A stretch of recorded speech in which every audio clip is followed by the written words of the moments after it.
reached on the agenda or for non-agenda items during public testimony.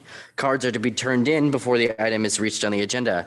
Please note that the meeting is being recorded. State law prohibits the Board of Education from taking any action on or discussing items that are not on the posted agenda except to A, briefly respond to statements made or questions posed by the public in attendance, B, ask questions for clarification, C, provide a reference to a staff member or other resource for factual information in response to the inquiry, or D, ask a staff member to report back on the matter at the next meeting and or put it on a future agenda. Government Code 54954.2A.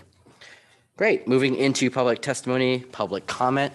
Are there any cards? All right, thank you very much. Seeing no public comment, then we move right into the Parks and Rec report. Doesn't look like we have Parks and Rec tonight.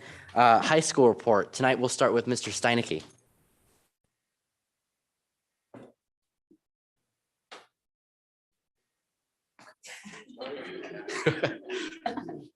Hey guys, am I right here? All right, yeah, you can't hear them in the background. I'm saying, hey, eat your mac and cheese.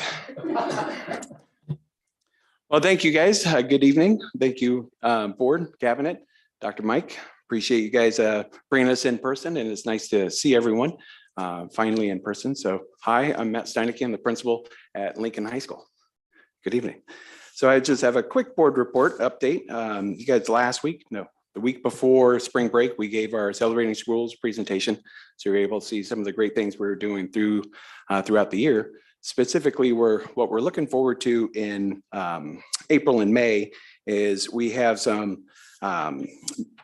field trips coming up. We're planning, we've had a first basketball game against a local alternative school in Castro Valley. They're coming down next week, and we're going to use the Boys and Girls Club as our home court. Really great collaboration with the Boys and Girls Club to bring that opportunity for our students. And we're hoping to have one more game in May. So we'll have the best 2 out of 3 tournament, as it were, so our students can start participating. We're also planning another field trip to the Remember Them Memorial, or the park in Oakland. We did that pre-pandemic. Brought a group of students, studied all of the leaders and change makers, and we're happy to bring that again. So thank you. And I was just talking with SLED about funding for that. So we're happy for the partnership. In order for college and career readiness, we have our Job Corps presentation coming on Thursday, coordinating with Lincoln. We're trying to get some San Leandro High School students in because of the break. Spring break, we just weren't able to coordinate that enough, but we're open to bring opportunities. So when Lincoln's doing something, we can invite other schools to come participate and be a part of it. I'm also excited to have Career Day coming in May. So we'll have some guest speakers and really open up opportunities for our students to see their futures after high school. We had a great professional development day. Once again, we're really working with our collaboration with Boys and Girls Club. They opened up their space. They let our staff in there. And basically for an hour and a half, we played. We got to use all their new equipment, see how our students could utilize the space so that we're better able to sell that program and that opportunity to our students. So we're excited that we have, I think, 3 of our students have become official members of the Boys and Girls Club so that they can really take advantage of those opportunities. Pretty good. And we've been, it's now CASP season. We know that LPAC is going. So we're finishing up our LPAC and not finishing the LPAC, but finishing the group testing. And then we're going to start our listening tomorrow. Yeah, we're going to start listening tomorrow. And then we've collaborated with the teachers and students to get their input about how they want to do the CASP testing. So they today we talked about it in our gateway/advisory class. And then we'll come together Thursday during collaboration to finalize the details for our CASP plan. So that's a pretty good opportunity to make sure that, we're feeling the Lincoln love and that we're learning and earning at Lincoln. Lastly, I want to say that we're very excited. We had a new parent join our LPAC, and she convinced her son to also run to be one of the student reps. So, and they're juniors, so we will be able to build that program out for next year to really build up those parent bases that makes our school just that much better as we plan for how best to serve them. And lastly, I just want to say we're continuing to get support from technology. Thank you, Larry, for our one-on-one Chromebooks, any loaners that come in, anything that needs to be repaired, it's getting repaired, replaced. And we still have families applying and wanting hotspots, so they're able to get those hotspots. So that's continuing to happen. I'm pretty impressed that even right now, we're still able to get those things. So it's very, very great. So I appreciate your guys' support of Lincoln, our students and our families. So that's my report. I'm here for any questions, if you have any. Perfect. Thank you very much. Trustees, any questions, comments for Mr. Steinecke? Trustee Prola. Yeah, I'll just make the comment that was a really nice report, and it sounds like a lot of things are going really well over there. So that's a great improvement over a long time past. Thank you. Thank you. Trustee Tate. I also want to say thank you for your report, and thank you for a celebration of schools for the great things that you shared, and congratulations on WASP accreditation and just all the good things that you guys are doing at Lincoln. So I appreciate you. Yeah. Thank you. Thank you. Appreciate it. Awesome. All right. Thank you very much. Thank you. Have a good evening. All right. Next up, gentlemen, Doctors Richardson. Good evening, everyone. If you don't mind, take my mask off. We'll do the report. I also want to congratulate Mr. Steinecke. It was an excellent report, and please invite me to that field trip. Hello, Board of Trustees, Dr. Mike, our student board member, and our wonderful cabinet. I have 3 quick updates, and I want to begin prior to the break. We had the PK graduation family engagement event. So it was on Thursday, March 31st. We celebrated 20 of our PK parent graduates. Our PK graduates dedicated over 15 hours, over 10 weeks to learn more about how to support their child, our scholars, in school with pathways towards graduation and beyond. We had a pleasure of one of our wonderful parents, Ruben Guerrero, providing an inspiring speech about his daughter's story and his partnership with our school, and imparting words of wisdom about his experience as a parent in San Leandro Unified School District. We also had the honor of the excellent trustee Leo Sheridan imparting words of inspiration regarding the boundless future of our scholars and our multilingual learners. So thank you for your support and your leadership, as always, Trustee Sheridan. We, as an SLHS team, want to thank our district leaders, Dr. Mike, our cabinet. It is so important that we can keep this collaboration as we bring on a partnership, a PK as a community partner, and we look forward to the next cohort. It was a learning experience, but also a family experience of how we're being intentional about listening and hearing our parents, and being intentional about building an actual district family community. So thank you very much. Graduation updates, how exciting, the big dance. So SLH graduation is right around the corner, as we all know, and we're preparing for the very special events, what I just said. And one of the things I wanted to talk about is we formed a graduation committee. We already had 2 planning meetings, and we're working closely with our director, Rocky Medeiros, and he's working on the layout and the schematics at Burrell Field for the audio visual and the setup. And in the meantime, we're working on the program as we speak. With that being said, tomorrow we have a mandatory senior information meeting to talk about student expectations leading up to the graduation, because we want our students to be adequately prepared, our graduates, to know the expectations, but also for them to be excited around the upcoming events. For 2 years, we have not had prom, so our scholars are very excited about that event. So I saw that smile as well. So we're looking forward to really celebrating our students, and they deserve it, preparing for the grad trip as well, but also that mandatory grad practice at Burrell Field, which will be in the Tuesday in June, to make sure that they're ready for the big dance. With that being said, I have one more update, and I'll pass it on to Dr. Olf if you want to have some parting words. So we have the LPAC, SBAC, and the AP testing. So as we return to spring break, we have our continuous work with our staff, around making sure that our students are ready for testing season. We have our ELD coordinator, Jordan Rodriguez, our EL specialist, Dr. Sarah Ansari, and our ELD teachers that have worked diligently to provide designated small group testing spaces to ensure that our scholars are able to perform their best on the reading test, but also the listening and writing exams. We also have SBAC and our science, which is CAS, that's coming up as well. And we're going to be administering those tests during block days. And we're going to make sure that we remind our parents to make sure our students are well fed and ready for that test, as we also as a district provide a breakfast program for them. So we fuel their minds with nutrition. So with that being said, that it ends my report, and it's good to be back, and it's good to report out without my mask. So thank you, everyone. Have a good evening. Dr. Arlo, did you want to have parting words? Just wanted to send my love to everyone. Great seeing everybody in person. Great to be able to present without wearing the mask. And we want to definitely, Liz Toledo, I'm so proud of you. Our first ninth grade graduating cohort, now a trustee. It's phenomenal to see and watch to see you grow, and you're about to be walking the stage in another venue, another milestone at UC Berkeley. So proud of you. Go Bears. I know USC, I got love for USC though. But we're so proud of you. I know, and you too, Jonathan Martin. So proud of you as you prepare for your next steps in your milestone of going off to college too. I know you're still choosing, but I know wherever you choose, you're going to be a gift to that university. So very proud of you as well.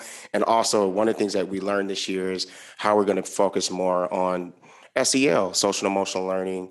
Grading for equity is a huge part of our movement in our district and at San Leandro High, pre-K all the way to the high school level. We're so excited about that work, but also how we're being more intentional of making sure our students and families and staff understand the programs that we have to support mental health and the social and emotional learning of our students. So that's something we're really excited about, the work that we're doing with our district, our board of trustees, and our community in that continued work, which is so important during these times.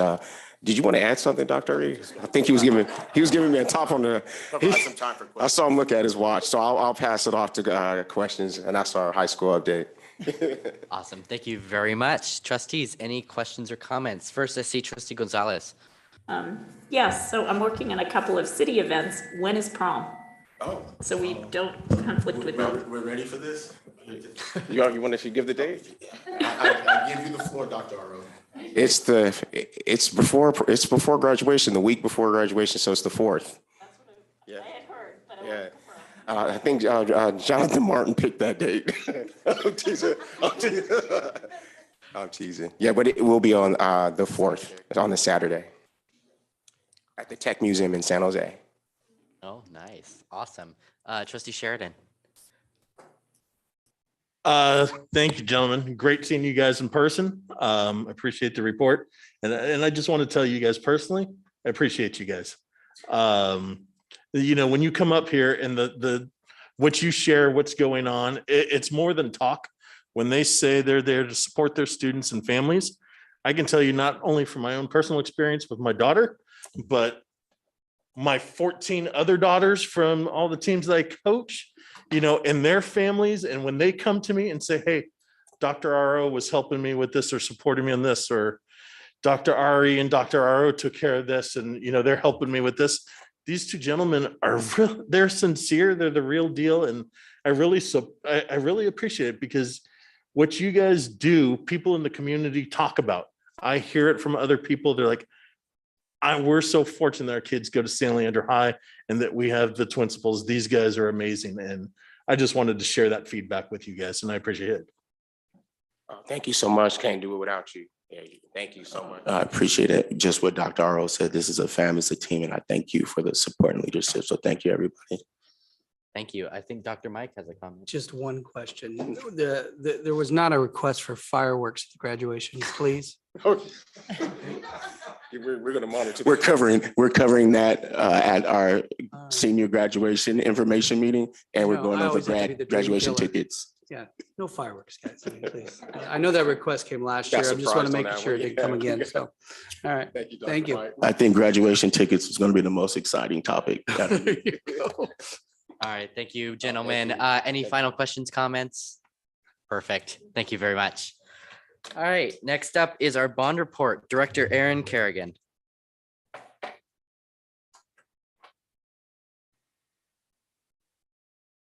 Good evening, trustees and Dr. Mike. I'm happy to report on the bond and the progress that we've been making. Hopefully we'll get to see some slides here in a minute, but it's been pretty exciting. We are now, well into done with J1 and into Measure N. And the good thing about that is what we've been showing you in the past is a lot of completed projects and a lot of our slide presentations. So this one, I'm kind of happy to show you actual construction progress. And there's some pretty interesting slides. And so with that, we'll go ahead and present.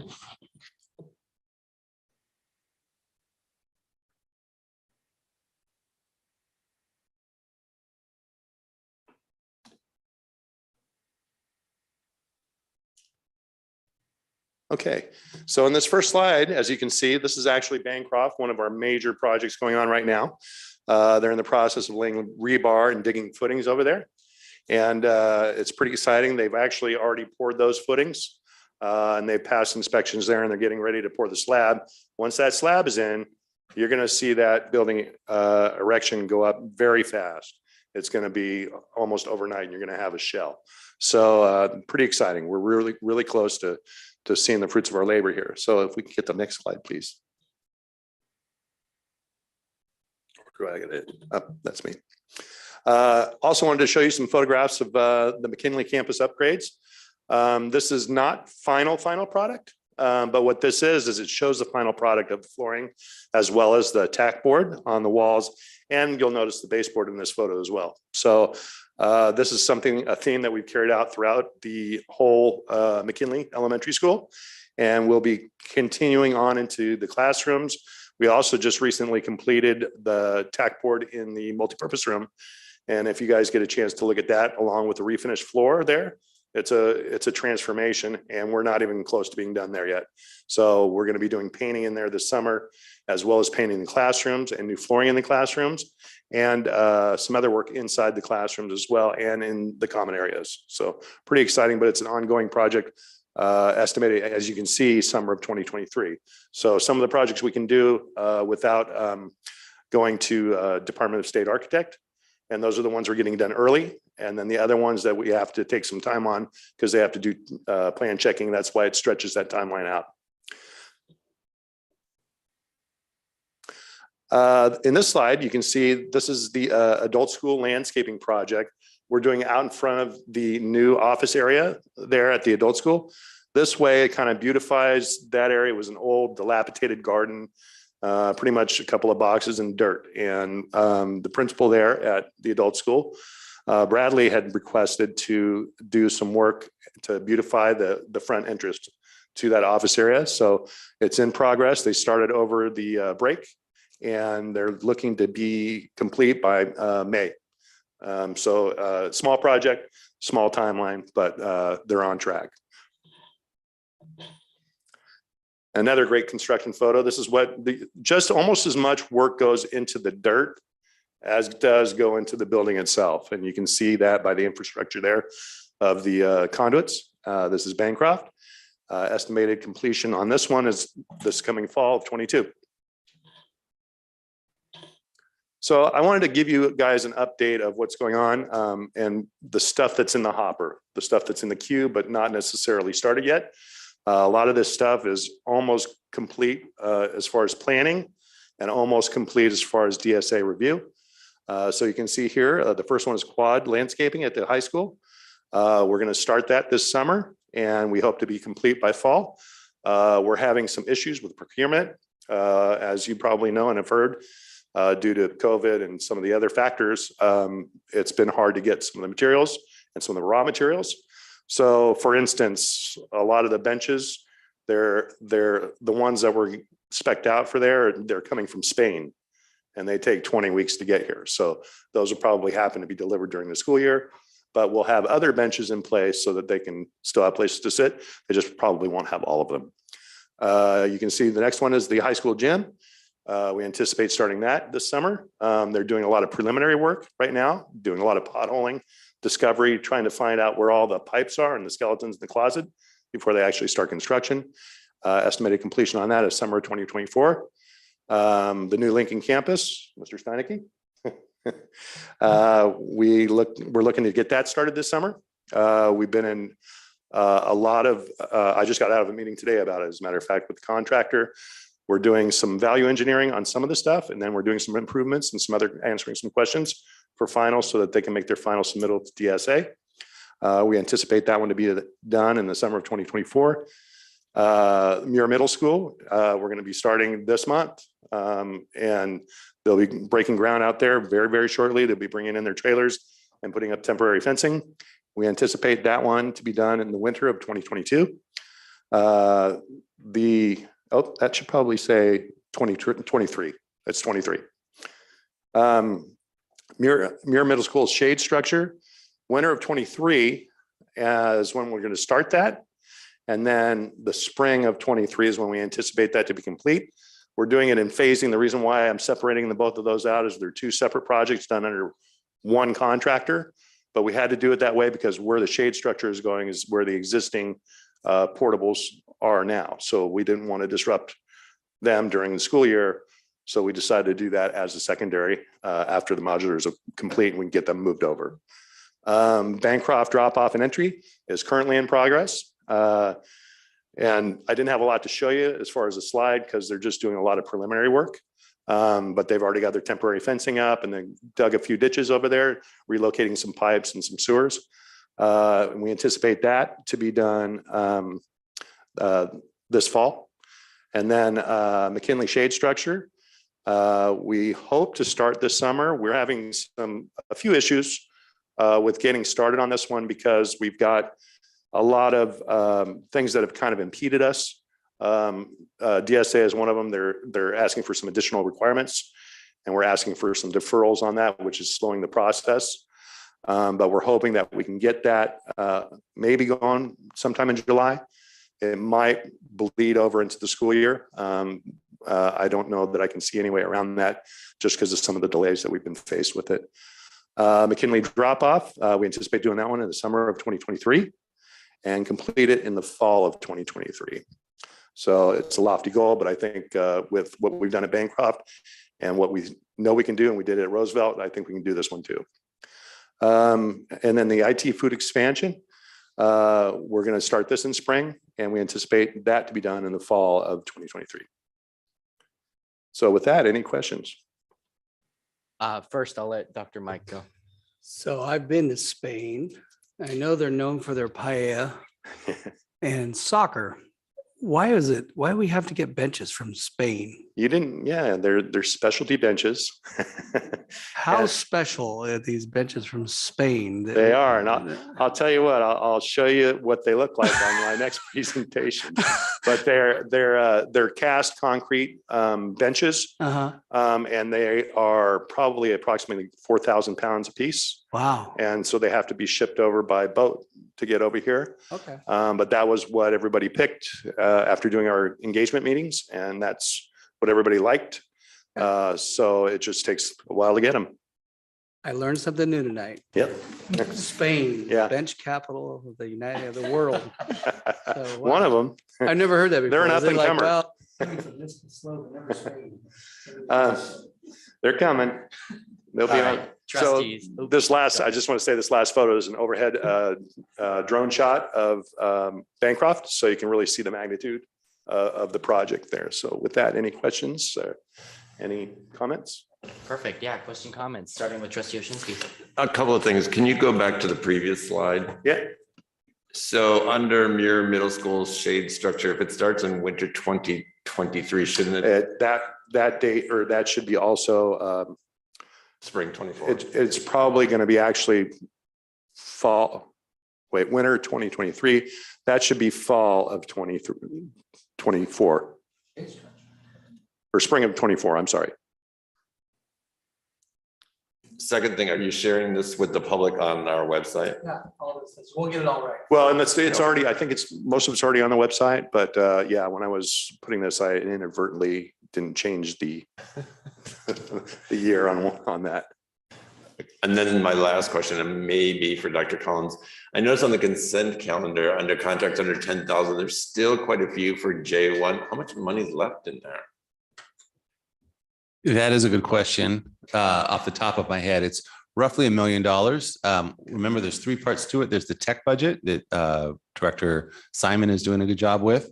We have just a few $100,000 left that the bond department has been running. And then we have the other money that we had moved some over to ESSER, moved an expenditure over to ESSER, and then we've been doing other sort of enhancements, beautifications around.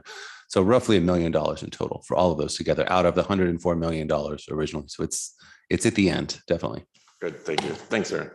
All right, thanks. Any other questions for me? Yes, Trustee Sheridan. Thank you for your presentation, Aaron. Trustee Oshinsky already asked about the clarification on the straight shade structure up here. Question I have is, earlier we were discussing another project and you were discussing doing some value engineering. What about value engineering these 4,000 pound benches coming from Spain? Believe me, I have asked for some Hit that timeline. alternatives for that. There's other things that are going to hold that. That was just one example, but we are looking at maybe getting something that's a little bit closer to home. Yeah. And that can fit the bill. We've actually talked to some precast manufacturers to maybe have them make it. So we're looking at other ways of procurement for those. Great. We have one in San Leandro, don't we? Precast. There's in some outfit, other. yes. Yeah. Okay. Right? Fancy. Is it shaped like the hams? They call them twigs. They actually look like branches. Okay. Thank you. All right. Thank you very much. Perfect. Thank you, Director Kerrigan. Okay, moving into presentations. And first up, we have the San Leandro Education Foundation.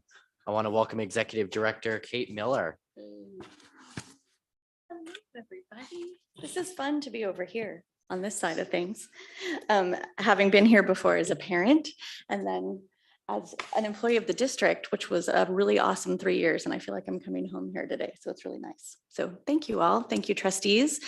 And Dr. McLaughlin for giving me an opportunity to give a very brief update because I know your time is important. Let's see.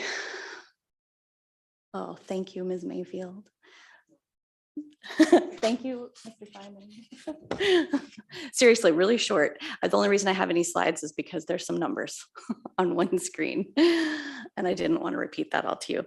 So SLED is continuing on with as our little part in the world of helping support all of the students of San Leandro as much as possible. And there's some exciting things happening. I'm still sort of gearing up in my new role, of course. So hopefully nobody has any really scary questions for me, but but I think we'll be okay. So if we can go just to the next one, I just wanted to give an overview of what our budget is this year, the funds we have committed to spending as much as possible. Now, we can't guarantee that we spend them all because sometimes, for example, with the teacher mini grants, I think based on my last chat with Dr. Collins, there hasn't been a ton of those used this year. Totally understandable. Teachers are overwhelmed. It's another job really for them to do. Despite we tried to, I believe that the former director really tried to help streamline the process, but it's there. The funds are there. So we want to use them as much as possible. And you'll see that we have a pretty big amount here earmarked for the student internship stipends. We successfully piloted that program in conjunction with the high school last year. And we really want to expand that because it's just, our board's pretty excited about it. Giving that career level experience to as many students as possible is a really something that we look forward to. So in my last meeting with Barry Weiss, who's amazing, and Rachel Vitania, who's amazing, we SLED has committed to funding up to 20 students, if they can get 20, to participate in the Cypress Mandela Trades Program this summer. Last year, I think that we funded around 10, so we're doubling that amount. It is a boot camp trades training program, so it's generally not paid. So, SLED is stepping in to provide the stipends for the organizations that don't provide that for the summer work. And then we plan to do up to an additional 10 of the sort of general community internship opportunities that may come about. Ms. Mayfield keeps looking at me. This is great. So that's something that we're really looking forward to, expanding that. And it's really been great working with the district on that. Let's see, we had that GM grant this year that one of our local businesses helped us, tuned us into. So we got the $10,000 that we purchased all science supplies for so many of our remote students. And that was really fun to help pass them out, get some cute kid pictures. And we're continuing on with the field trips as well. We still have our season of service period of peace support. We have made a little adjustment that we're piloting for that this year as well, which is that we're making it available to the student groups at the high school to request funds directly as a little, test to see if that's something that helps. Of course, encouraging them to still be community service-based type projects. So we've already funded 4. We funded a request from Cooking Club, which it was sort of hard to say no to. We funded a request from Club Rainbow Gay Straight Alliance. They were doing an awareness campaign with, sort of some little flyers and flags and stickers. And what else did we do? We helped the Buy Back the Vape program that I believe Trustee Sheridan was heavily involved with, as well as Jan Othen. And so we supported that, which was the student groups were Multiplying Good and the peer educators. And then finally, we have also helped the general ASB, which wasn't sort of the original intention, but they did reach out for assistance with prom and some of those senior celebrations that are really important to these kids who especially haven't had anything for a couple of years. So we supported that one with a little bit of a bigger grant. But so far we're really happy about how that's going. And I can see, making that more of a firm program and making it available to, as the season of service period of peace was, to all middle school and high school sites. So that's that. Let's see, I'm just trying to think if there's anything that I'm missing. The Youth Opportunity Scholarships on there, you'll see it's like $0, right? So that's another outside organization that we're really acting as the go-between, helping the middle schools promote it with their student populations. So if you're not familiar with it, you probably are, but just as a recap, it's another organization that grants small scholarships for extracurricular programs for middle schoolers or incoming middle schoolers. They can be, it can be a summer program if you're going into 6th grade. So this year we've gotten a lot more. Of course, last year during COVID, there weren't as many that came through, but already this year there's been quite a few. Bancroft is a little more heavily represented. I've been working with the parent facilitators at John Muir too, and they have had some requests coming in as well. And they've gone for things like kayak polo, which is one I'm pretty familiar with since my son also plays, and fencing lessons and piano lessons and basketball camp. So there's a lot. It's just another great little program for those students who don't have that opportunity. And we also are, we're a fiscal agency, and we are acting as fiscal agent for a group of high school students. I believe Sarah Ansari applied for a light award, and they were given this light award grant. And so we're helping them just, be the go-between on that and helping with their reporting. And that's another thing that SLED is looking to expand on. So other than that, looking ahead, maybe we could go to the next slide. Let's see. There we go. Basically, what we're going to be looking for at the end of this fiscal year is, reviewing everything that worked and seeing if there's things that we can expand or improve upon. And of course, we'll be working with the district as necessary to help with that. We definitely do not want to be a burden. We want to be a help. That is our goal. And so we are looking into other program possibilities as well. We have a survey out to some students, or sorry, student families right now. So far, there's only a few results so far, but field trips and green spaces are really important to parents. So that's really good to know and really helpful for us because we want it to be meaningful to the people we serve. So that's going to continue on. And then also we're just right now, normally you all might have been hit up to be at a breakfast earlier this month. And with the pandemic, we still decided to not do that. But of course, we still need every fundraising opportunity we can. So our unbreakfast is happening virtually. Basically, it's a social media blitz and we'll have a little video update. In fact, I have a really great cameo from one of the board members here. And so that'll be, it's just really an excuse for us to be promoting SLED. I know a lot of our younger families don't really know about what we do, especially after having been remote for so long. So we're really looking for every opportunity to spread the word. And of course, our gala will be back in person September 16. So mark your calendar. And that's all I have for now. Perfect. Thank you very much. Trustees, questions, comments? First up is Trustee Tate. So thank you, Kate, for your presentation. That was really good. I know that SLED always does a great job promoting and partnering with the district. I'm happy that myself and a few other trustees have had an opportunity to do the ad hoc committee and go over the MOU. So I'm really happy for the partnership. But I do have a question about the youth opportunity scholarships. And I heard you say that it's a part, you're kind of like a go-between of partnering with. So how is the outreach for the students that are selected? That's a great question. The parent facilitators at the middle school sites are primarily the ones promoting it. And I mean, of course, this has existed for a few years, I believe. And so they're the first point of contact. And I'm not entirely sure how they're doing the outreach, honestly, at the site, except that being on site, they tend to know who the kids are who might need the extra help. It's open to anyone. Anyone can apply. It is not exclusive. The applications are on the Youth Opportunities website.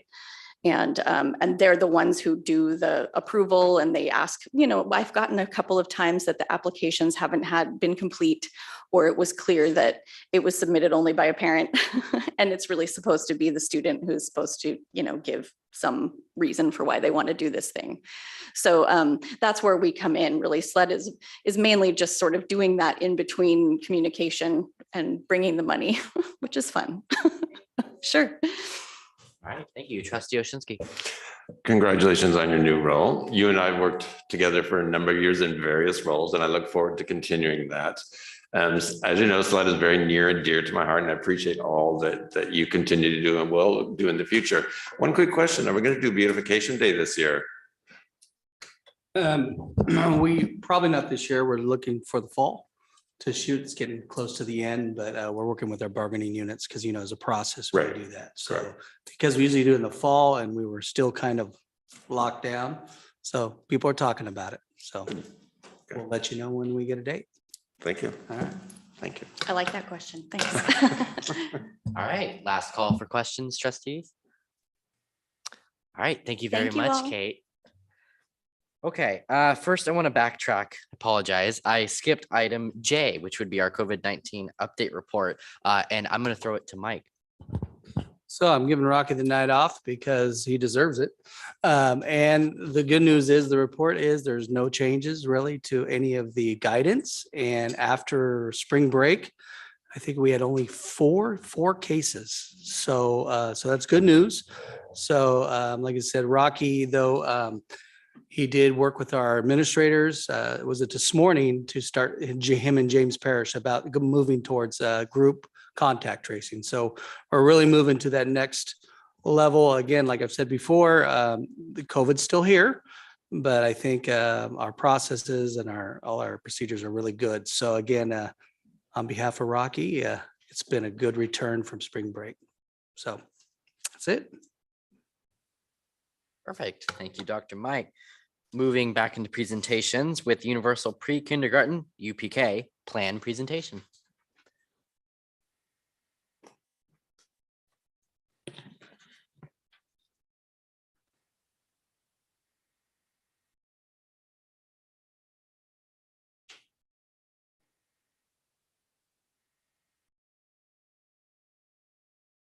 All right, good evening.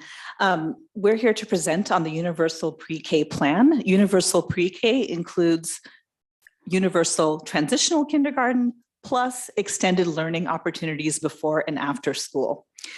I'm here with Celine Liu, our Director of Teaching and Learning. We have been working very closely with Dr. Collins around facilities use and projections, with Dr. Sunny Patin on enrollment projections, recruitment of staff, and with Senior Director Joanne Clark on making sure that our current TK programming has everything it needs before we expand. And what I'm hoping to do today is to give you a little bit of background on where we are in TK and where we're going. So the Universal TK expansion is a major initiative and priority for our current governor.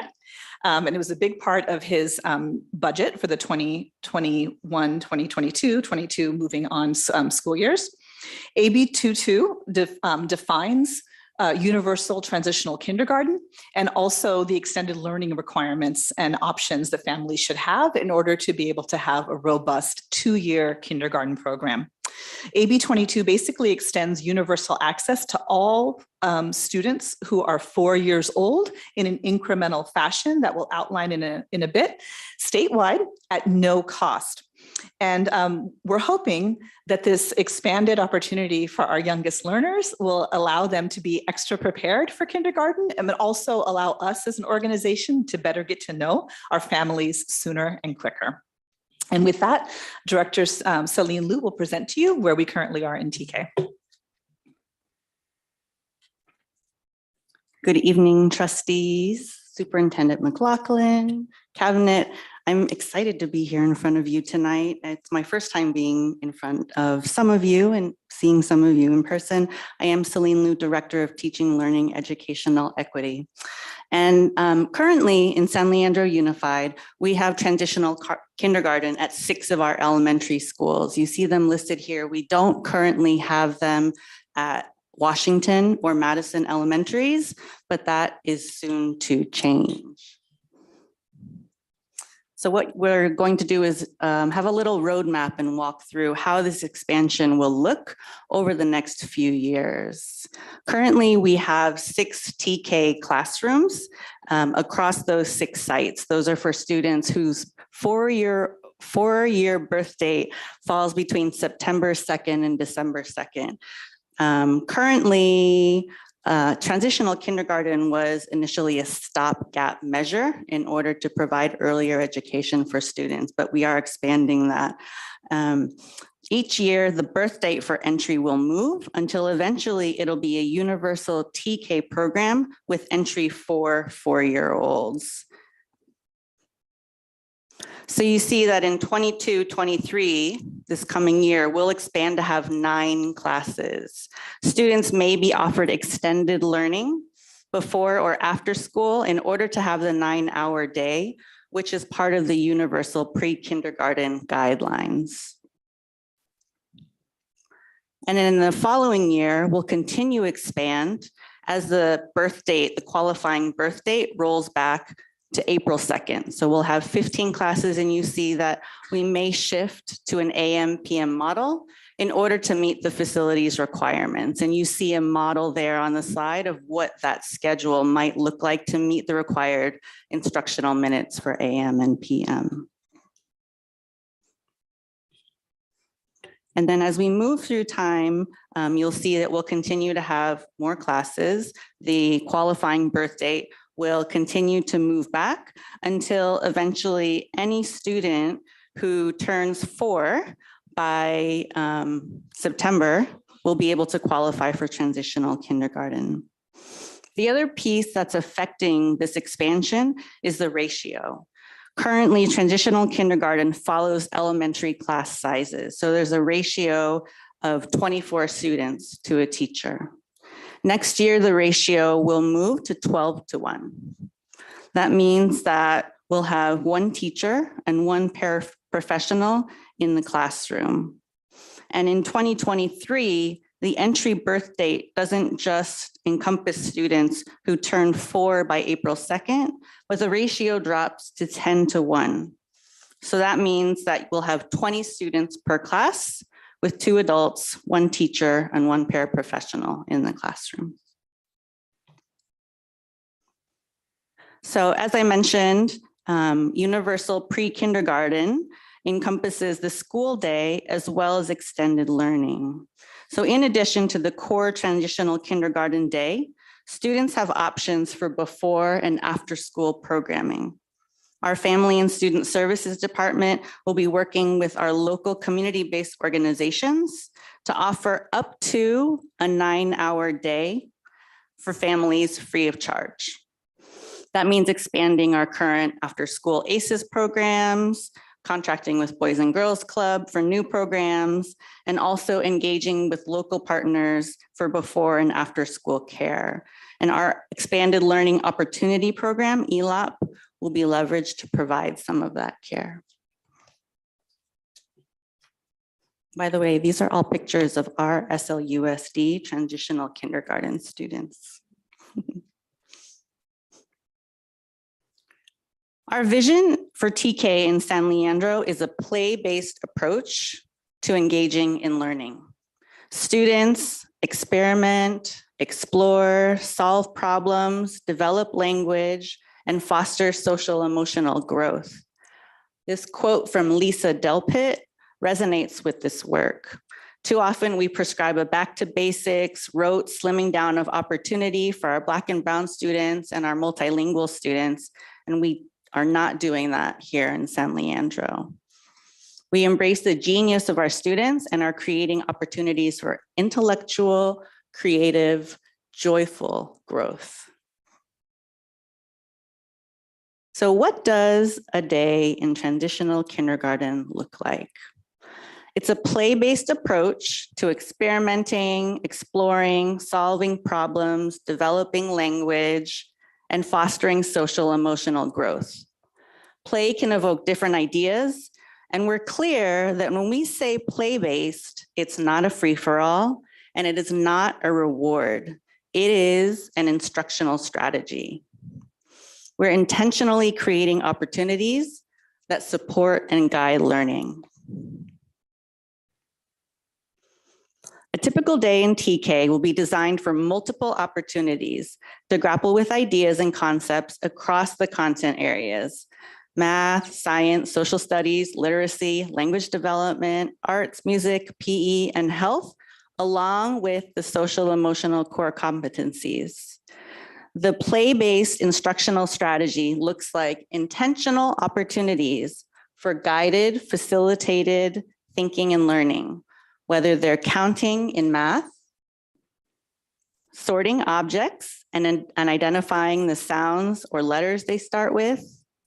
Students are communicating with one another, collaborating, using problem-solving skills, and making connections to the real world.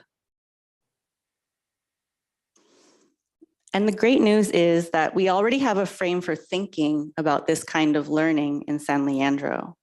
It's our graduate profile. We think about this profile bookending our students' experiences. After high school, they leave SLUSD as critical thinkers, communicators, collaborators, who have healthy minds, healthy bodies, and are ethical and cultural leaders.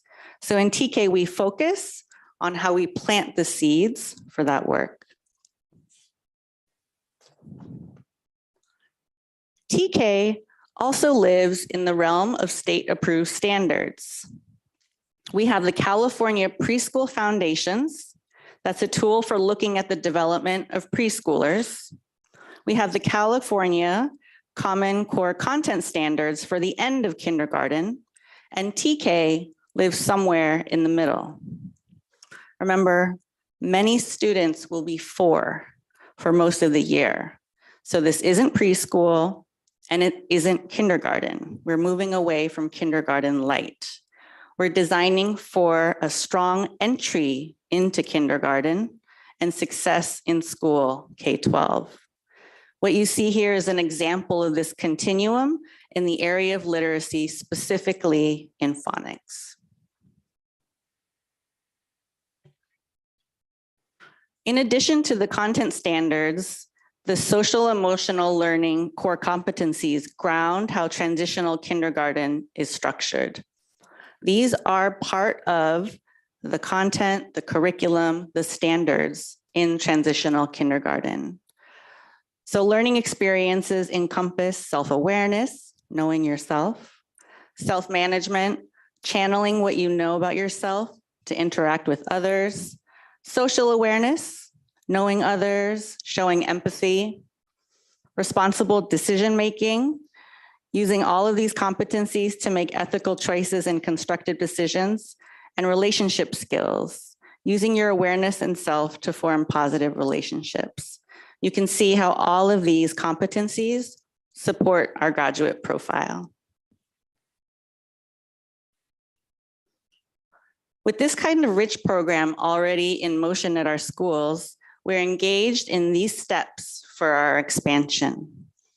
First, we've been doing transitional kindergarten tours for administrators, and we'll continue doing them for current administrators as well as new staff so they can see what a transitional kindergarten classroom looks like.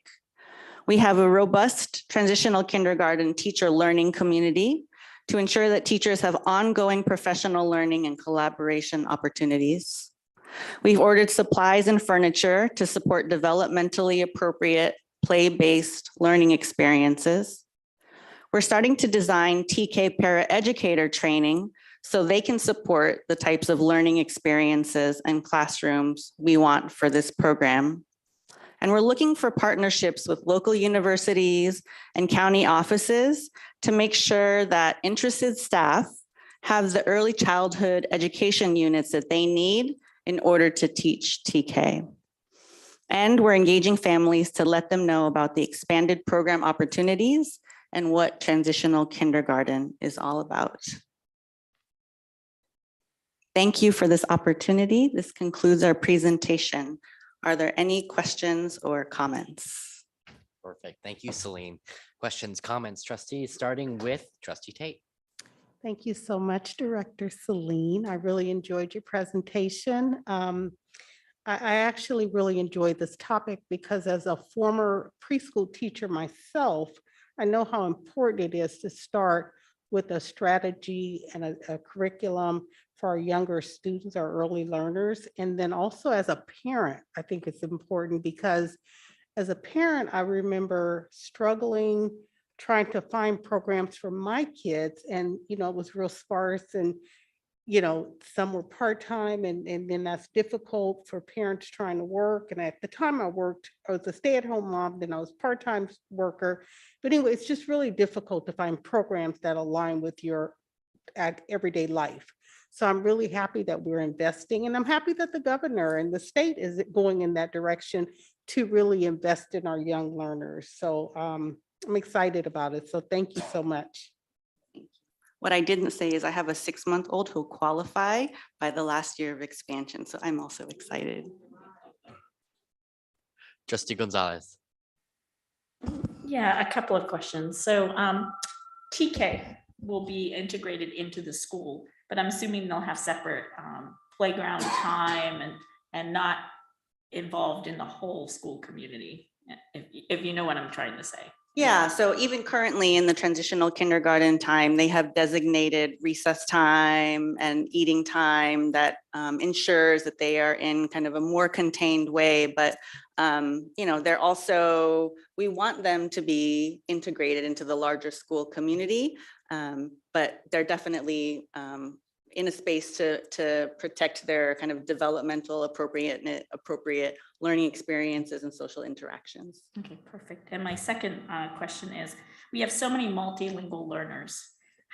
What special strategies are being employed at the TK level to address their needs?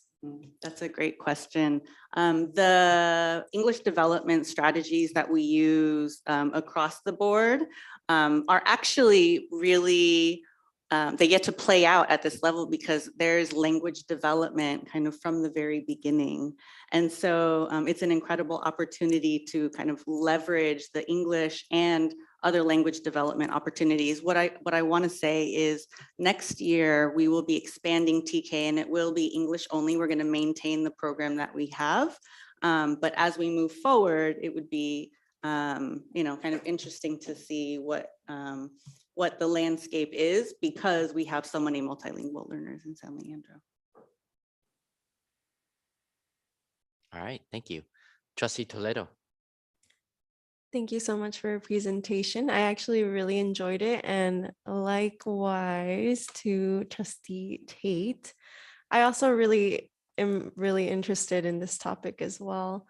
I just recently read a study where instructional play is actually much more helpful to children as well. So I'm really excited to see this all play out. Awesome. Thank you. Trustees, any last call for questions, comments? All right. Thank you, Celine. Thank you. Okay, moving through our agenda is a public hearing. A public hearing regarding development fees on residential and commercial and industrial development to fund the construction of reconstruction of school facilities. First, I need to read the statement on public hearing comments. Public hearing comments are limited to 3 minutes per speaker, subject to adjustment by me, the board president. Members of the audience who wish to address the board regarding the public hearing are asked to complete the yellow card available at the entrance and submit it to the board's executive assistant. Okay, first I am going to ask for a motion to open the public hearing. I'd like to move that we open the public hearing. I'll second. All right, moved by trustee Sheridan, seconded by trustee Oshinsky. All right, let's vote.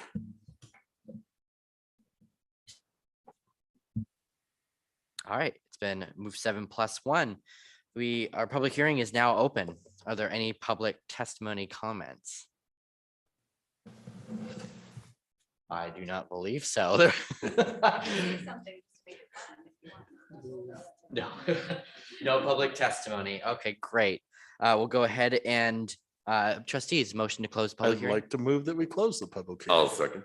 Perfect. Moved by trustee Sheridan, seconded by trustee Oshinsky. Trustees, please vote. All right, great. 7+1. Thank you, everybody. Moving on to reports. First up, correspondence. Okay, I have the clerk's report for April 12th. So March 9th, we had Alameda Health System, the latest AHS news for you. March 2022 newsletter. And then press release from Congresswoman Barbara Lee secures more than 10 million to support health, affordable housing, coastal resiliency, and more for the East Bay communities. March 10th, Michelle Mayfield open house night for Lincoln High School. For Michelle Falarka, we had certificated management vacancies.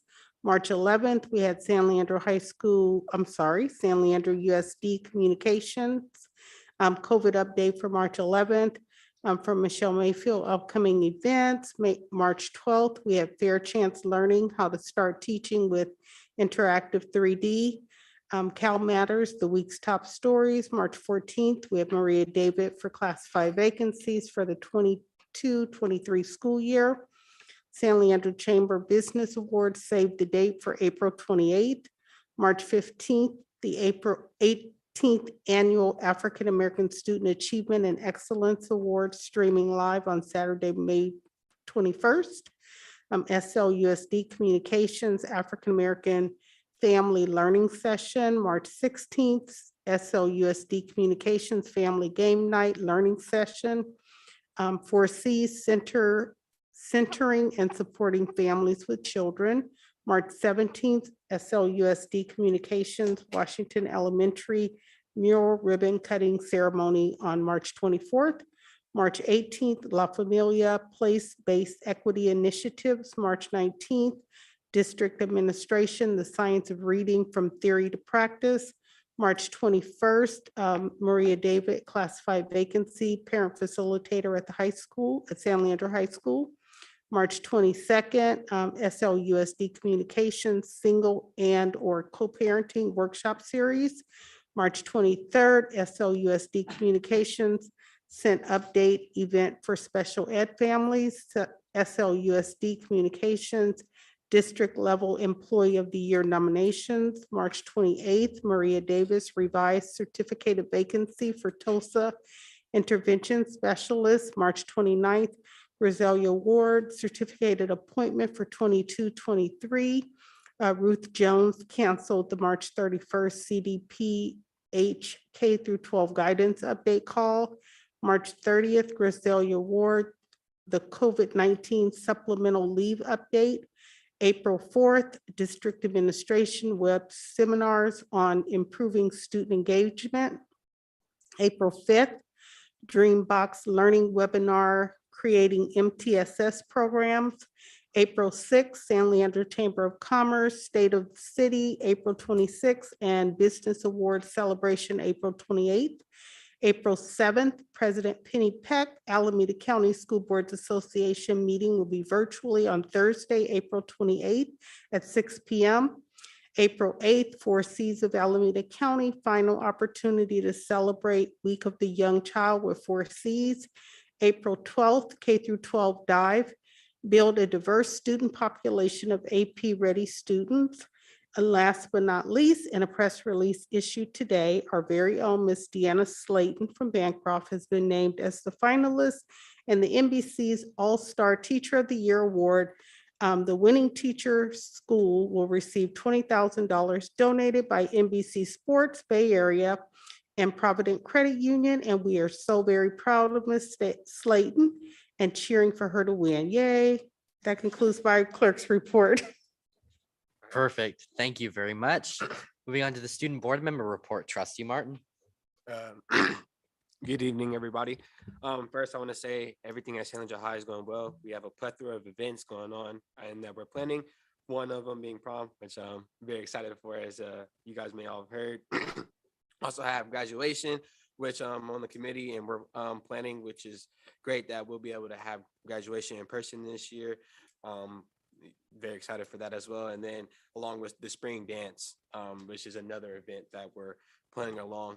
As far as COVID-19 at San Leandro High School, I am glad to say that I have not seen or heard of any incidents or outbreaks occurring at San Leandro High School. So that is extremely well, as even though the mask mandate was lifted, students are still following COVID-19 safety protocols. On a sad note, we did have a tuberculosis or a TB outbreak, but we did handle that quite well. We had students go to the center to get their blood drawn to make sure that they were safe. So that is a very good safety measure. As far as choosing college, I'm very excited about college season, as well as May 1st is the commitment day. So it's very excited to see all students' accomplishments throughout their 17 to 18 years of life come to a celebratory moment. And then I know that social justice is having their One Love, One Mic, and just here to promote it, as it is a great way to bring community awareness about racial inequities and just bring community and make San Leandro a better community. And just we at the last 2 months stretch of the school year, so kind of sad to be leaving. And as my mom says, just gotta, it's not how you start, so it's how you finish. So not gonna let that senioritis get to me. And and then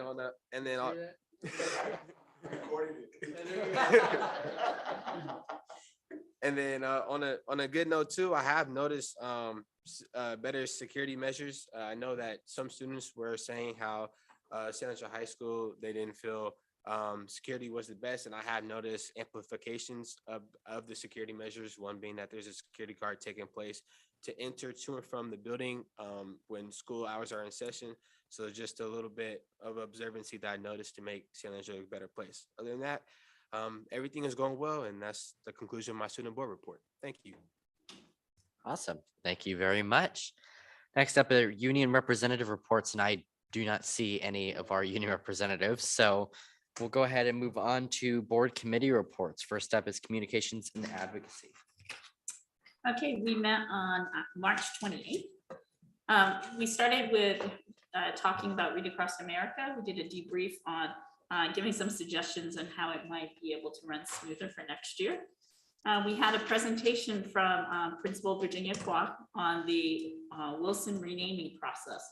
And she gave us an update on on the process they've been using at their schools, and how names were generated. And then she brought forth the top 3 names. It's Cherry Orchard Elementary School, Cherry Redwood Elementary School, Hakeem Elementary School, which is the name for the area by the Ohlone people. And so those were the top 3 names that the students and the parents had generated. The next step in the process is that there is a survey that was put out by the district. It's live right now. And it asks for feedback on those 3 names, as well as allows opportunity for people to give other suggestions. The plan is that it will go in the San Leandro Times to request more input from the community. And then it will come hopefully to the board in May to have us weigh in on what the names are that have been generated from the school and then also from the community. The adult school, we saw the video for the ribbon cutting of their new expanded campus. And then we discussed that it's time to start hosting live ribbon cuttings, which I think we've done a lot, and the videos have been fabulous, but it's nice to actually have in-person ones at this point. We talked about the Cherry Festival Parade and also the Pride celebration as a part of that parade. And then the Historical Society is doing an event on June 4th in place of the Cherry Festival. So there is going to be an event downtown where the Cherry Festival usually is held, but it's going to be the gathering, and it's a focus on all the people that live here in San Leandro and the celebration of the diversity.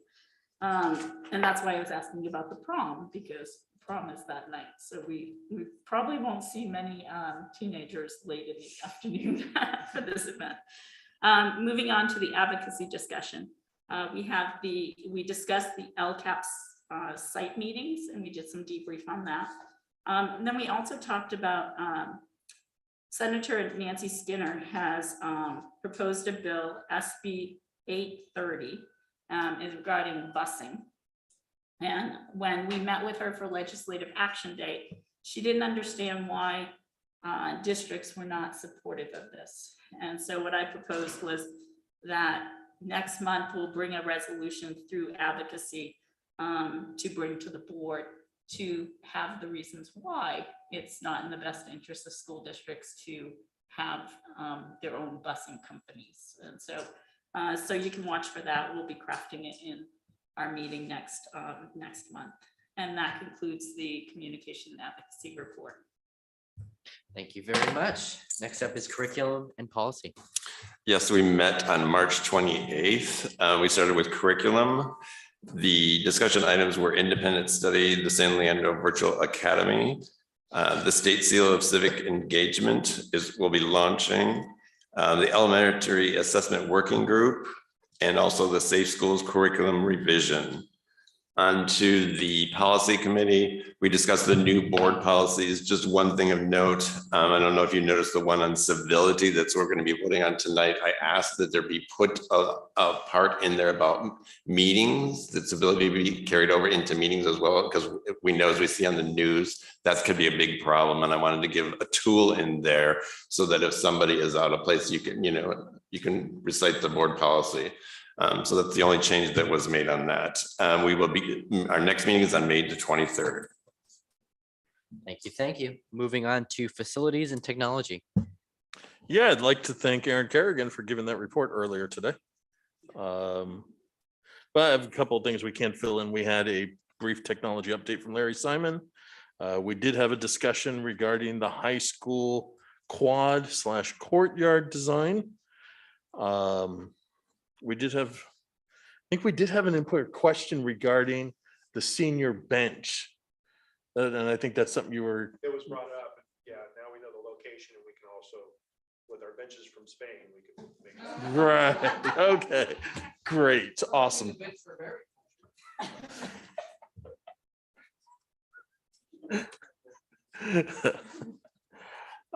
We had a number of items in consent.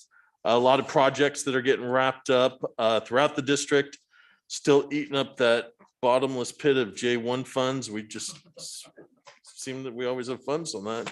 Also, a lot of construction projects going around in the district, preparation for some projects. There's some technology purchases that Larry is making.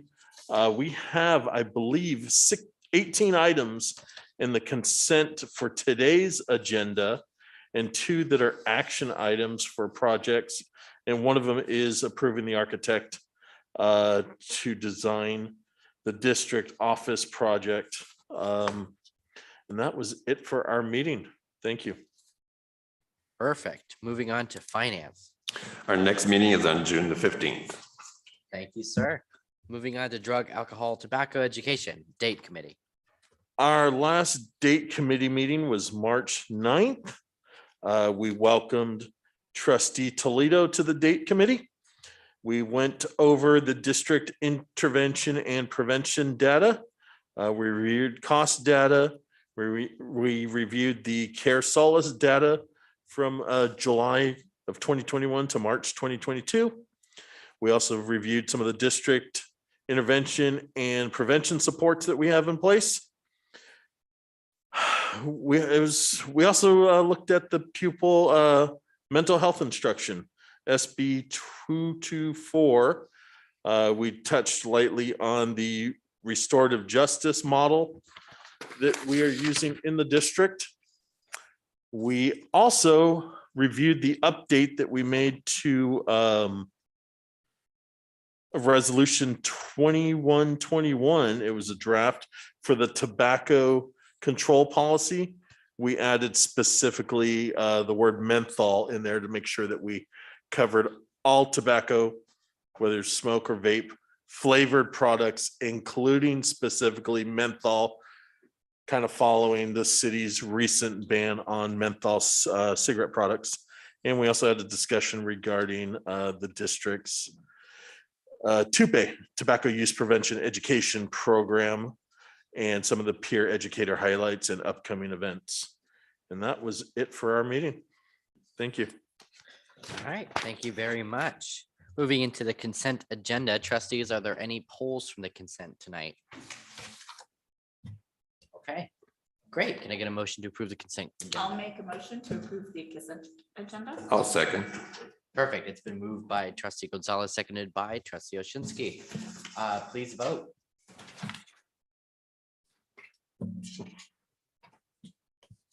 All right, consent agenda has been approved, 7+1. Moving on to action items. Per tradition, I'm just gonna breeze through it. Stop me if you have any questions. I'll be looking at the speaker queue. Okay, first item, adopt resolution 2223 supporting tobacco-free and vaping-free schools and community. I'd like to move P1A. I'll second it. All right, it's been moved by trustee Sheridan, seconded by trustee Tate. Please vote.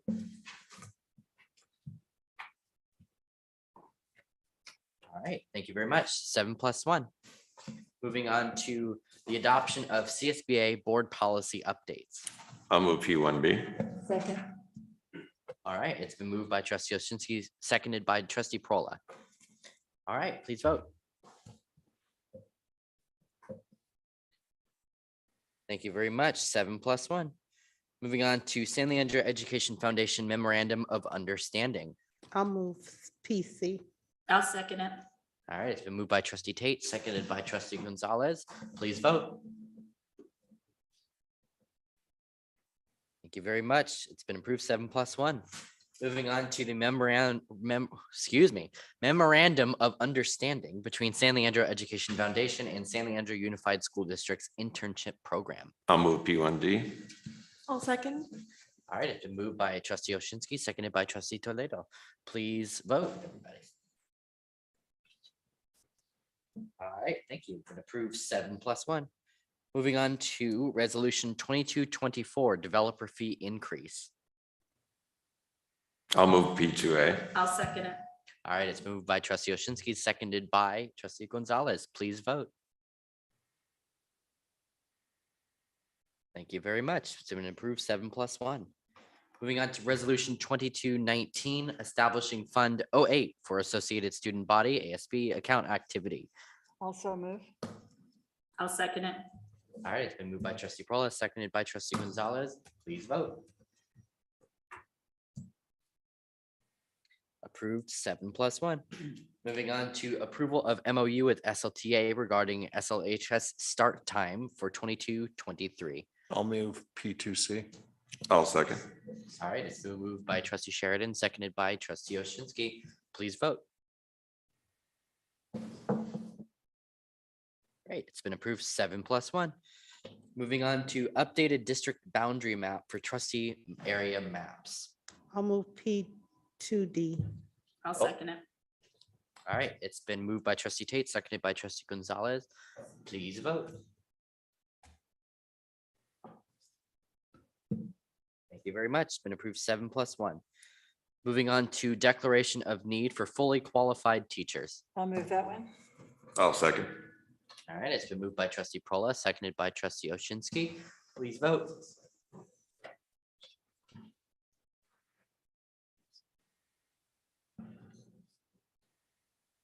Thank you very much. It's been approved 7+1. Moving on to compensation increase of 5.19% to the salary schedule for classified managers, certificated managers, cabinet, and I want to note that this doesn't include Dr. Mike, and confidential employees. I'll move P3B. I'll second. All right. It's been moved by trustee Tate, seconded by trustee Koshinski. Please vote. Thank you very much. 7+1. Moving on to district network racks reorganization reorganization work. I'll move 4A. I'll second. And I'll finish the line because I realized I didn't finish the line. Labor to reorganize equipment in district network racks to accommodate new battery packs. It's been moved by trustee Gonzalez, seconded by trustee Oshinski. Please vote. All right, thank you very much. Moving on to Chromebooks refresh, a proposal for regular purchase of Chromebooks to refresh the fleet. I'll move P4B. I'll second. All right, it's been moved by trustee Sheridan, seconded by trustee Toledo. Please vote. Perfect, approved 7+1. All right, moving on to the approval of contracted services agreement between the People's Conservatory and Jefferson Elementary School. I'll move 4C.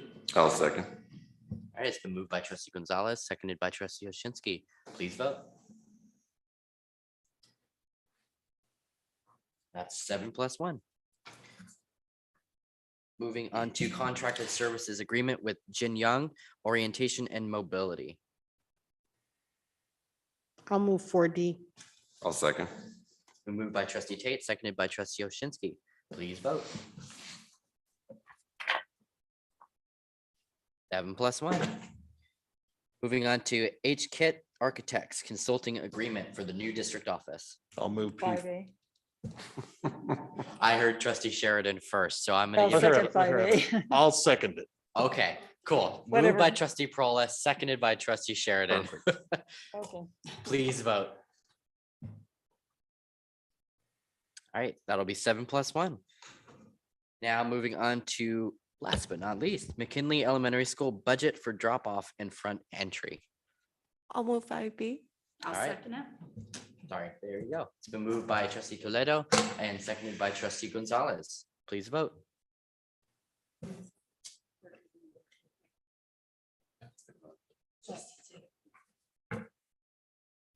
thought you were A, but I'm sorry. Oh, yeah, we approved A. Probably. All right, thank you all. It's been approved 7+1. Moving on to cabinet reports, starting out with Dr. Mike All McLaughlin. right, good evening, everybody. It's wonderful to see all you in person and have people in the crowd. It's great to see the procure of Spanish benches here this evening. And anyways, thank you all for hanging in there for the last couple of years. This is just fantastic to be back to what we used to do. So it's good to see all of you. Hope all of you had a good break. My kids are on different schedules, so I mine was kind of off, so I did a little bit of work. I was able to attend the city superintendent's conference is kind of a little quick day and a half in San Diego, and the big discussion was school culture and equity. And so it's, of course, a huge topic right now. It's always been one, but it's even bigger now with COVID coming out of it, and how do we deal with a lot of the issues we're dealing with on our school campuses. So again, it was a good conversation, good speakers and everything. So I also, if you haven't been able to partake, I was able to take my family to the wonderful Great Wolf Lodge in Manteca. So if you would like a day of swimming with hundreds of people and sliding down slides, that's the place for you. So anyways, my 9-year-old kept me going up and down stairs and slides for 5 hours. So I slept really well. So anyways, take it up, Manteca, place to be.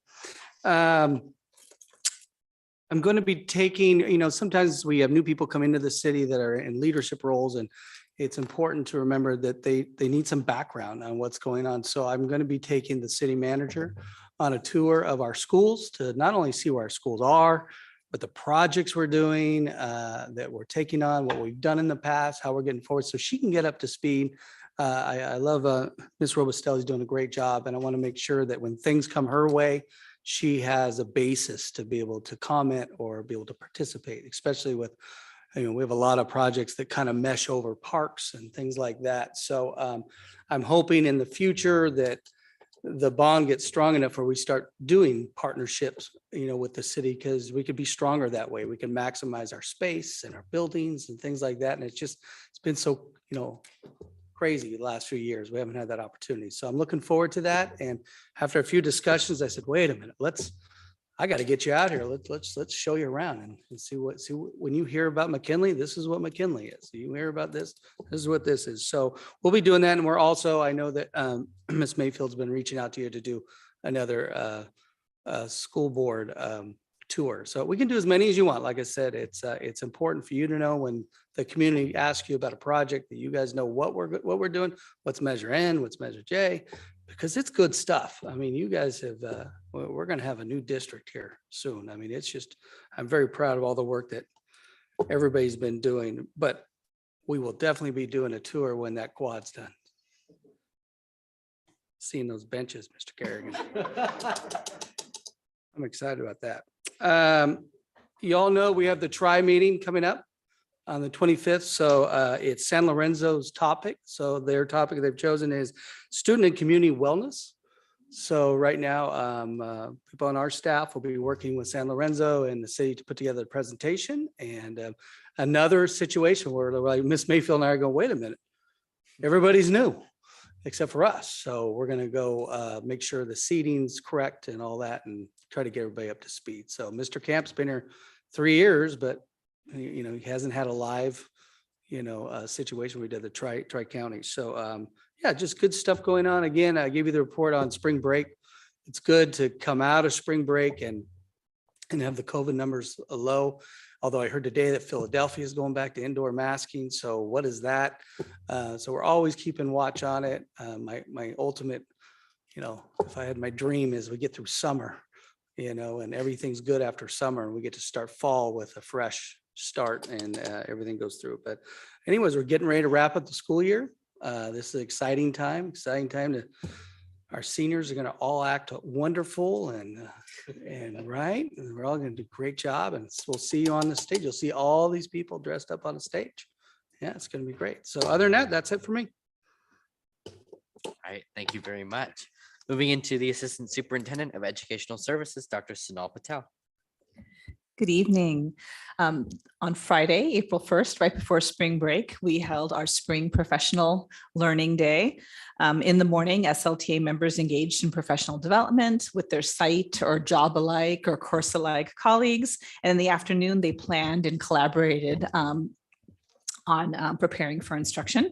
The professional learning topics that they were working on had a wide range of site-specific or job-alike topics. Some of them were restorative practices, strengthening staff collaboration through reconnection, and engaging in difficult conversations around topics of privilege, power, and oppression, strengthening systems of positive behavior expectations for our students as they rejoin us in person and learn to be with each other as well, building a vision and learning plan for improving student writing, English language development strategies, and multilingual approaches to learning, learning more about assessment tools and case studies and evaluations to be sure that we're widening the lens on how we look at student learning and measuring what we really love about student learning, and a science curriculum collaboration as we continue to just deepen our learning around the new adoption that we made last year, TK to 12 in science. And then lastly, I want to thank our current TK teachers, specifically Naima McCochran, Clarissa Joffrey, and Katie Felsinger, whose rooms were highlighted in the photos for our UPK presentation. We've gotten them lots of materials. They also are resourceful in creating things, and you can see that they are really proving the point for why TK expansion is so important. And a shout out to Sally Berry, our instructional coach, who has been helping guide our TK professional development and leading the TK tours for admin who are learning about what the classroom should look like so that when they recruit new teachers, train their paraeducators, and talk to parents about why TK is so important, they can do so from a place of confidence and care. And then thank you, Jonathan Martin, for that awesome advice from your mother. It's not how you start, it's how you finish. I have a senior at home and I feel like senioritis may be contagious. And so if the case starts to emerge, I'm going to share that quote with him. Thank you, Dr. Patel. Moving on to Assistant Superintendent of Administrative Services, Dr. Zarina Zanipatin. Hi, good evening, Board of Trustees and Dr. McLaughlin. Well, right now we are really just immersed in the hiring season, and we're thrilled about our upcoming teacher recruitment job fair that we're going to be hosting in person at the BLC this Thursday on April 14th. And out of that, we have a good few dozen potential candidates that are going to be screened and interviewed right there on the spot by some of our fabulous site administrators. So we are hoping to capture some good teachers from that pool. And we will also have started the following week our interviews for all of the administrative positions that are open in our district right now. So staff, parents, teachers, some district staff members will also have an opportunity to just give input and select who are going to be some of our next leaders to join us in the next coming year. And also at this time of year, we are also beginning our preparation for acknowledging the hard work and dedication that's been demonstrated by the employees across our district. And by giving our whole SLUSD community the opportunity to select an SLUSD Teacher of the Year, a Classified Employee of the Year, and an Administrator of the Year. And this year we expanded this to include a Teacher of the Year and a Classified Employee of the Year from every single school site. So these employees have now been selected, but their names are going to be revealed in the week that's respective to the Employee Appreciation Week that they've been given, which will start in May. So we're just going to keep you all in suspense a little bit until those, so that we can announce them on those in those weeks. And as you heard Dr. McLaughlin say, you know, we really also just can't be any happier that the COVID cases have been really minimal for both students and staff. And this week we started the group contact tracing, which really just means that it'll help students stay in school and as long as students and staff, as long as they're asymptomatic. So that concludes my report. Thank you. Thank you very much.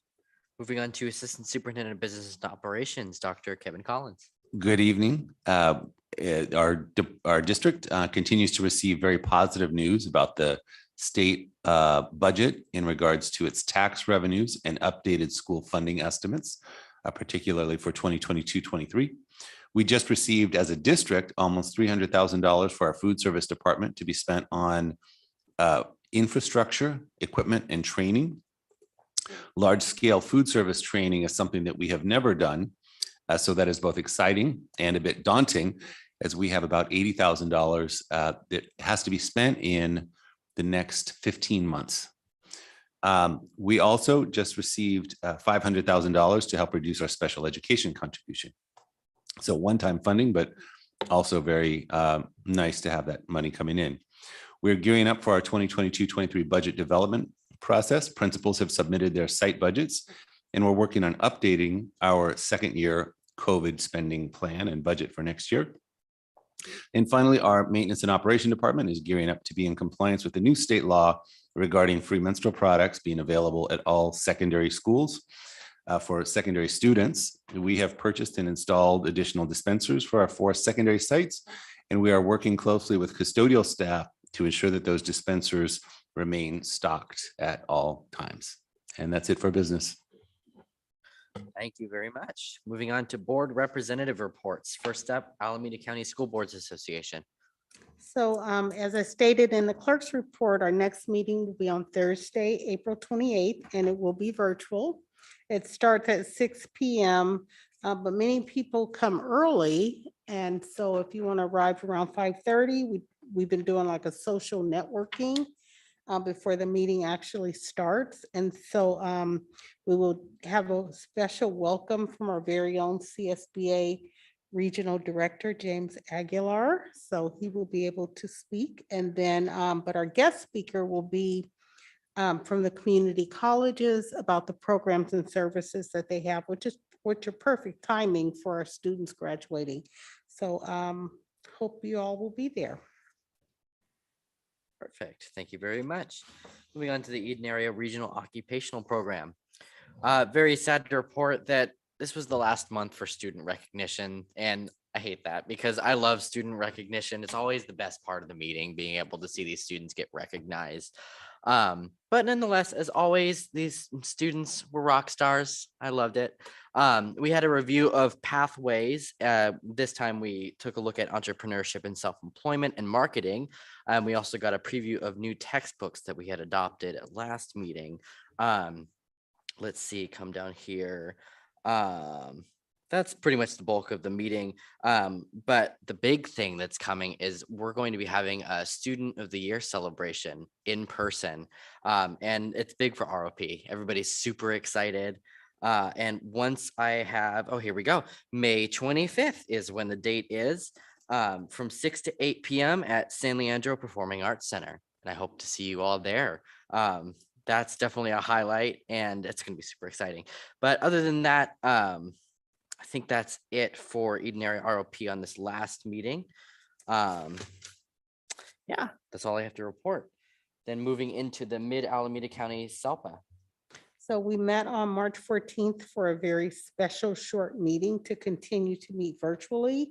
And then the very next week, we met on March 21st, which was our regular meeting. We had a presentation on approving our local plan, which we decided to postpone because it was very lengthy and it had a lot of changes. And so we wanted more information. So that resulted in us having a workshop to go over the local plan, which that may be this Saturday if we can all coordinate our schedules. And then after the workshop, then we'll resume for our next meeting in June to hopefully approve that local plan. So thank you. Awesome. Thank you very much. Moving on to the City Disaster Preparedness Council. The next Disaster Preparedness Council meeting set for the second Thursday in May. Thank you. Thank you very much. All right, future business consensus items. Trustees, are there any items for consensus tonight? Yeah. Trustee Paula? Is my mic on? Yes. Yeah, okay. We had talked a little while ago when Christian Rodriguez passed away about establishing a scholarship, and Evelyn volunteered to collect the money. And I think there have been a couple of donations, but have there been a lot? I don't know.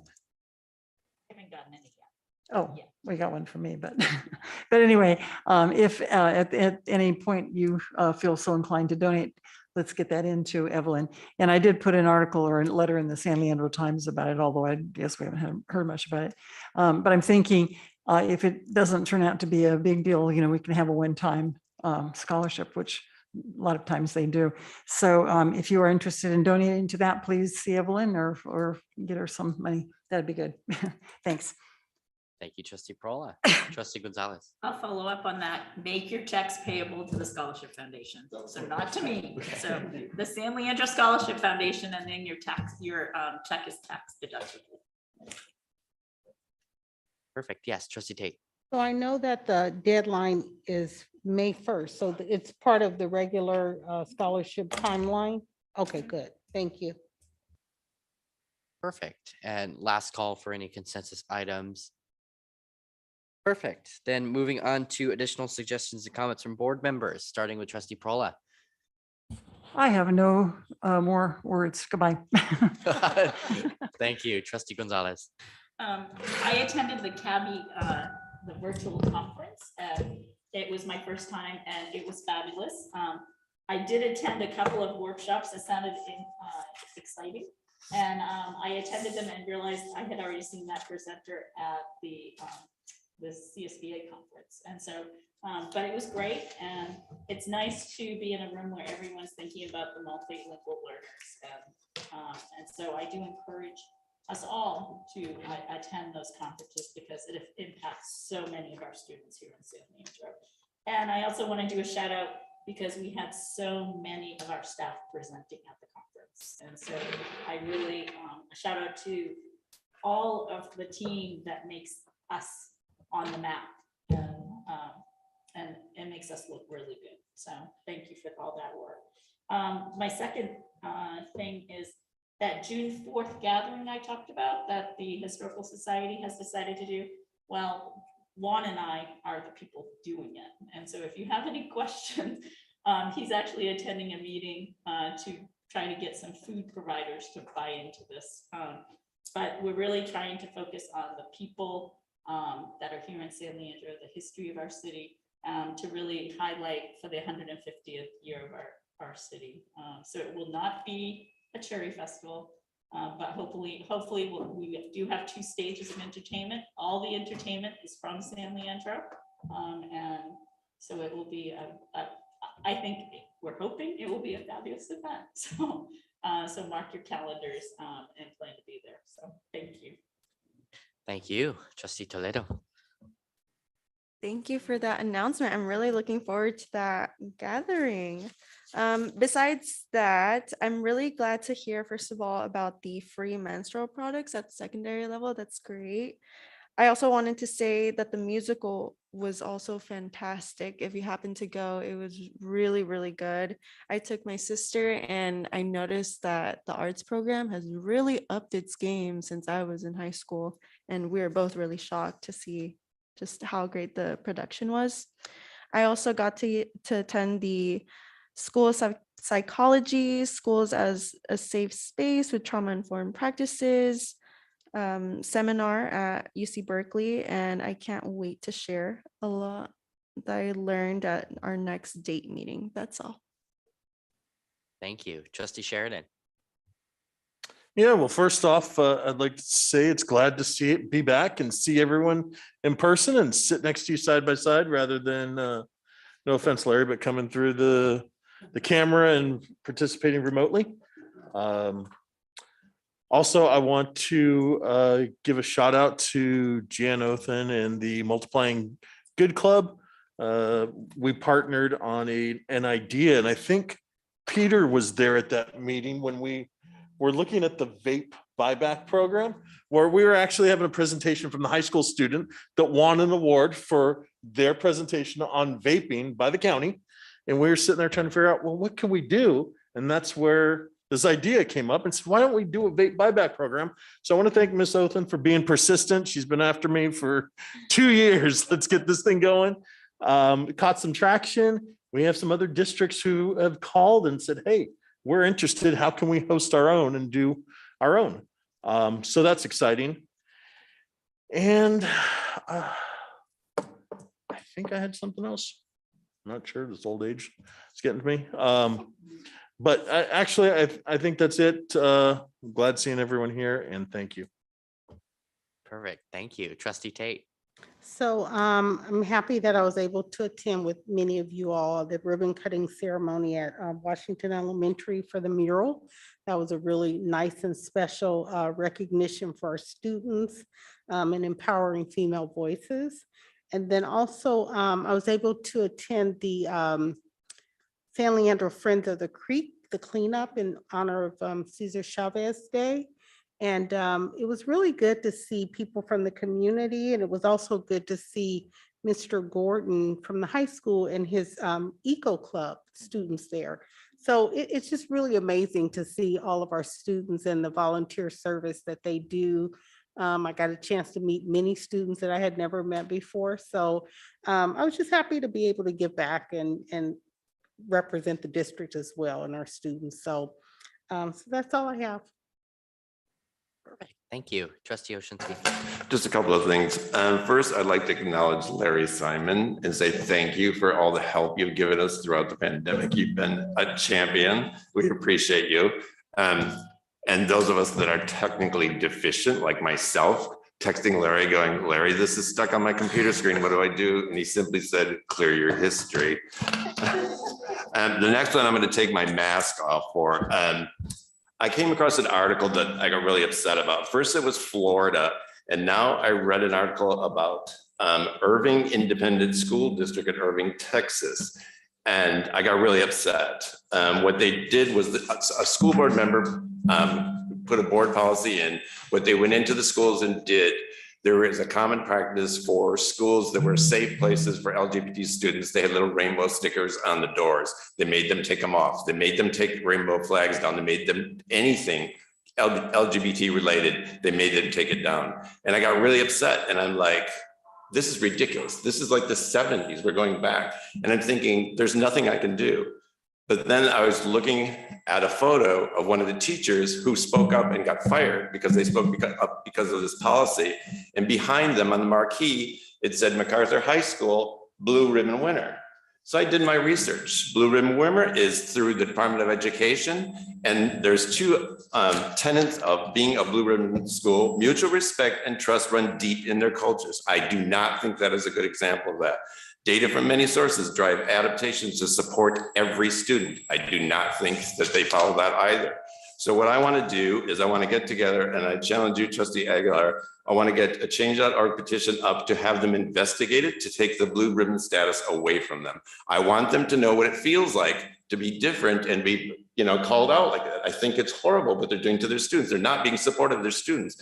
And I want this to stop. And I know we can do something, at least, get national attention and to say, this has to stop. You can't do this. That's all I have. Thank you, Trustee Oshinsky. Yes, so that's a hard act to follow. What happens when he takes his mask off? Yeah. I want to bounce off of the Washington ribbon cutting. That was really awesome. And something little known about that mural project is actually Precita Eyes Muralists Association provided supplies, provided support, and they're a very historic organization that I absolutely swoon over.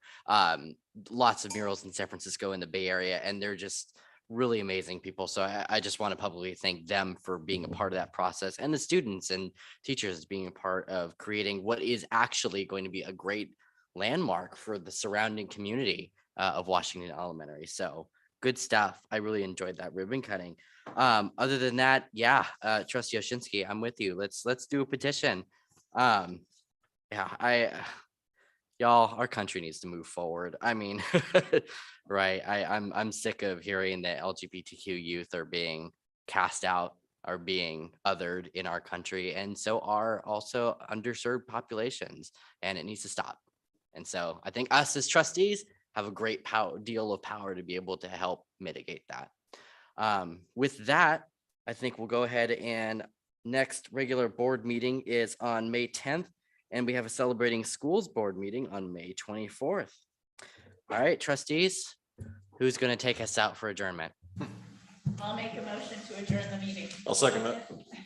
All right, moved by Trustee Gonzalez, seconded by Trustee Prola. All right, please vote. Perfect. 7+1, we are adjourned. Thank you.